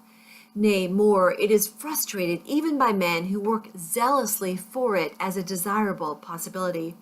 And this is because the purely spiritual nature of brotherhood is not perceived, and the principles involved, as well as the individual course of conduct necessary to perfect unity, are not comprehended. Brotherhood as a human organization cannot exist so long as any degree of self-seeking reigns in the hearts of men and women who band themselves together for any purpose, as such self-seeking must eventually rend the seamless coat of loving unity. But although organized brotherhood has so far largely failed, any man may realize brotherhood in its perfection and know it in all its beauty and completion, if he will make himself of a wise, pure, and loving spirit, removing from his mind every element of strife, and learning to practice those divine qualities without which brotherhood is but a mere theory, opinion, or elusive dream. For brotherhood is at first spiritual, and its outer manifestation in the world must follow as a natural sequence. As a spiritual reality, it must be discovered by each man for himself, and in the only place where spiritual realities can be found, within himself, and it rests within each, whether he shall choose it or refuse it. There are four chief tendencies in the human mind which are destructive of brotherhood, and which bar the way to its comprehension, namely, pride, self-love, hatred, condemnation. Where these are, there can be no brotherhood. In whatsoever heart these hold sway, discord rules, and brotherhood is not realized, for these tendencies are, in their very nature, dark and selfish, and always make for disruption and destruction. From these four things proceeds that serpent brood of false actions and conditions which poison the heart of men, and fill the world with suffering and sorrow. Out of the spirit of pride proceed envy, resentment, and opinionativeness. Pride envies the position, influence, or goodness of others. It thinks, I am more deserving than this man or woman. It also continually finds occasion for resenting the actions of others and says, I have been snubbed, I have been insulted, and thinking altogether of its own excellence, it sees no excellence in others. From the spirit of self-love proceed egotism, lust for power, and disparagement and contempt. Self-love worships the personality in which it moves. It is lost in the adoration and glorification of that I, that self which has no real existence, but is a dark dream and a delusion. It desires preeminence over others and thinks, I am great, I am more important than others. It also disparages others and bestows upon them contempt, seeing no beauty in them, being lost in the contemplation of its own beauty. From the spirit of hatred proceeds slander, cruelty, reviling, and anger. It strives to overcome evil by adding evil to it. It says, This man has spoken of me ill. I will speak still more ill of him, and thus teach him a lesson. It mistakes cruelty for kindness and causes its possessor to revile a reproving friend. It feeds the flames of anger with bitter and rebellious thoughts. From the spirit of condemnation proceed accusation, false pity, and false judgment. It feeds itself on the contemplation of evil and cannot see the good. It has eyes for evil only, and finds it in almost everything and every person. It sets up an arbitrary standard of right and wrong by which to judge others, and it thinks, This man does not do as I would have him do. He is therefore evil, and I will denounce him. So blind is the spirit of condemnation that whilst rendering its possessor incapable of judging himself, it causes him to set himself up as the judge of all the earth. From the four tendencies enumerated, no element of brotherliness can proceed. They are deadly mental poisons, and he who allows them to rankle in his mind cannot apprehend the peaceful principles upon which brotherhood rests. Then there are chiefly four divine qualities which are productive of brotherhood, which are, as it were, the foundation stones on which it rests, namely, humility, self-surrender, love, compassion. Wheresoever these are, there brotherhood is active. In whatsoever heart these qualities are dominant, there brotherhood is an established reality, for they are, in their very nature, unselfish, and are filled with the revealing light of truth. There is no darkness in them, and where they are, so powerful is their light that the dark tendencies cannot remain, but are dissolved and dissipated. Out of these four qualities proceed all those angelic actions and conditions which make for unity and bring gladness to the heart of man and to the world. From the spirit of humility proceed meekness and peacefulness. From self-surrender come patience, wisdom, and true judgment. From love spring kindness, joy, and harmony. And from compassion proceed gentleness and forgiveness. He who has brought himself into harmony with these four qualities is divinely enlightened. He sees whence the actions of men proceed and whither they tend, and therefore can no longer live in the exercise of the dark tendencies. He has realized brotherhood in its completion as freedom from malice, from envy, from bitterness, from contention, from condemnation. All men are his brothers, those who live in the dark tendencies as well as those who live in the enlightened qualities, for he knows that when they have perceived the glory and beauty of the light of truth, the dark tendencies will be dispelled from their minds. He has but one attitude of mind towards all, that of goodwill. One of the four dark tendencies is born ill will and strife. Of the four divine qualities are born goodwill and peace. Living in the four tendencies, a man is a strife producer. Living in the four qualities, a man is a peacemaker.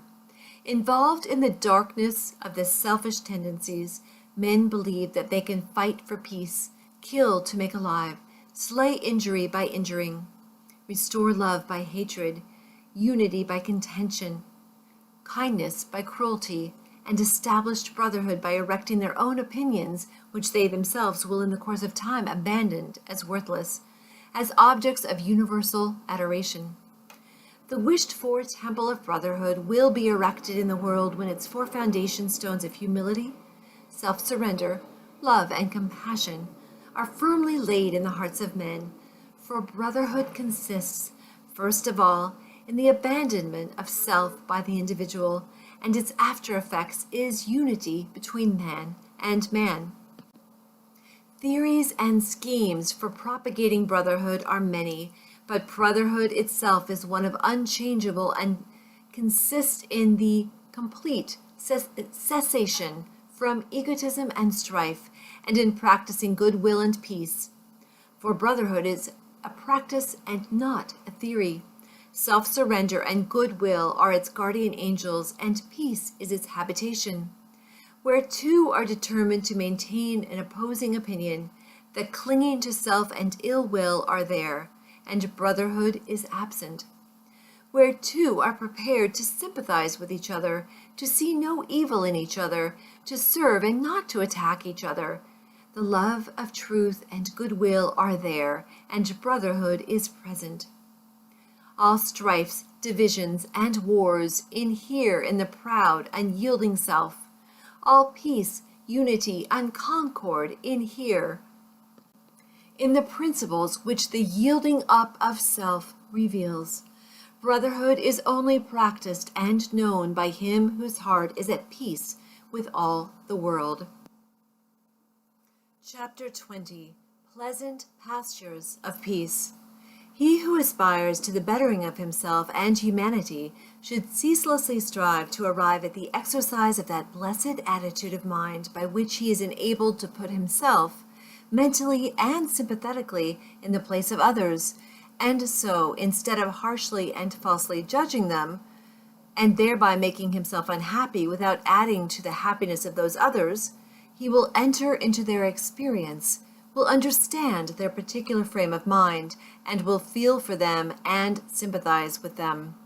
One of the great obstacles to the attainment of such an attitude of mind is prejudice, and until this is removed, it is impossible to act toward others as we would wish others to act toward us.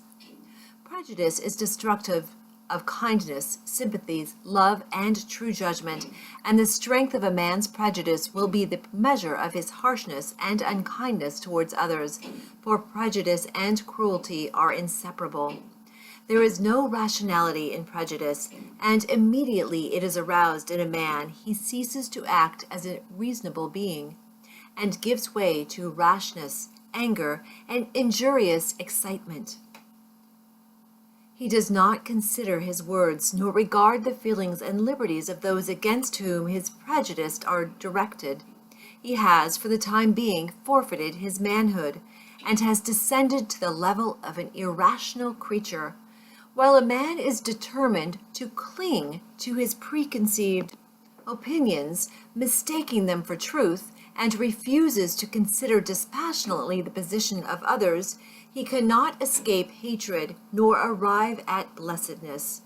The man who strives after gentleness, who aspires to act unselfishly toward others, will put away all his passionate prejudice and petty opinions, and will gradually acquire the power of thinking and feeling for others, of understanding their particular state of ignorance or knowledge, and thereby entering fully into their hearts and lives, sympathizing with them and seeing them as they are.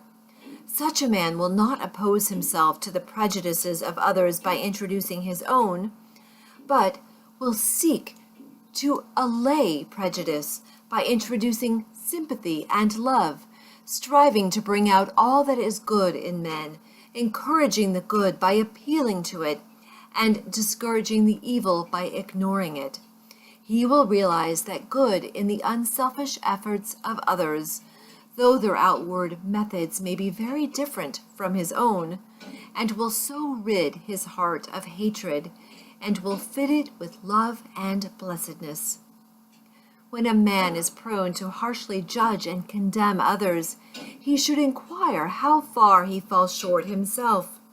He should also reconsider those periods of suffering when he himself was misjudged and misunderstood, and, gathering wisdom and love from his own bitter experience, should studiously and self-sacrificingly refrain from piercing with anguish hearts that are yet too weak to ignore, too immature and uninstructed to understand. Sympathy is not required towards those who are purer and more enlightened than oneself, as the purer one lives above the necessity for it. In such a case, reverence should be exercised, with a striving to lift oneself up to the purer level, and so enter into the possession of the larger life. Nor can a man fully understand one who is wiser than himself, and before condemning, he should earnestly ask himself whether he is, after all, better than the man whom he has singled out as the object of his bitterness. If he is, let him bestow sympathy. If he is not, let him exercise reverence. For thousands of years the sages have taught, both by precept and example, that evil is only overcome by good. Yet still that lesson for the majority remains unlearned. It is a lesson profound in its simplicity, and difficult to learn because men are blinded by the illusions of self. Men are still engaged in resenting, condemning, and fighting the evil in their own fellow men, thereby increasing the delusion in their own hearts and adding to the world's sum of misery and suffering. When they find out that their own resentment must be eradicated and love put in its place, evil will perish for lack of sustenance. With burning brain and heart of hate, I sought my wronger early, late. And all the wretched, day and night, my dream and thought was slay and slay. My better self rose uppermost, the beast within my bosom lost itself in love. Peace from afar shone over me radiant like a star. I slew my wronger with a deed of love. I made him bleed with kindness, and I filled for years his soul with tenderness and tears. Dislike, resentment, and condemnation are all forms of hatred, and evil cannot cease until these are taken out of the heart. But the obliterating of injuries from the mind is merely one of the beginnings in wisdom. There is a still higher and better way, and that way is so to purify the heart and enlighten the mind that, far from having to forget injuries, there will be none to remember. For it is only pride and self that can be injured and wounded by the actions and attitudes of others. And he who takes pride and self out of his heart can never think the thought, I have been injured by another, or I have been wronged by another. From a purified heart proceeds the right comprehension of things. And from the right comprehension of things proceeds the life that is peaceful, freed from bitterness and suffering, calm and wise. He who thinks, this man has injured me, has not perceived the truth in life. He falls short of that enlightenment which disperses the erroneous idea of evil as a thing to be hatefully resented. He who is troubled and disturbed about the sins of others is far from truth. He who is troubled and disturbed about his own sins is very near to the gate of wisdom. He in whose heart the flames of resentment burn cannot know peace nor understand truth. He who will banish resentment from his heart will know and understand. He who has taken evil out of his heart cannot resent or resist it in others, for he is enlightened as to its origin and nature and knows it as a manifestation of the mistakes of ignorance. With the increase of enlightenment, sin becomes impossible. He who sins does not understand. He who understands does not sin. The pure man maintains his tenderness of heart towards those who ignorantly imagine they can do him harm. The wrong attitude of others toward him does not trouble him. His heart is at rest in compassion and love. Blessed is he who has no wrongs to remember, no injuries to forget, in whose pure heart no hateful thought about another can take root and flourish. Let those who aim at the right life, who believe that they love truth, cease to passionately oppose themselves to others, and let them strive to calmly and wisely understand them, and in thus acting toward others they will be conquering themselves. And while sympathizing with others, their own souls will be fed with the heavenly dews of kindness, and their hearts be strengthened and refreshed in the pleasant pastures of peace.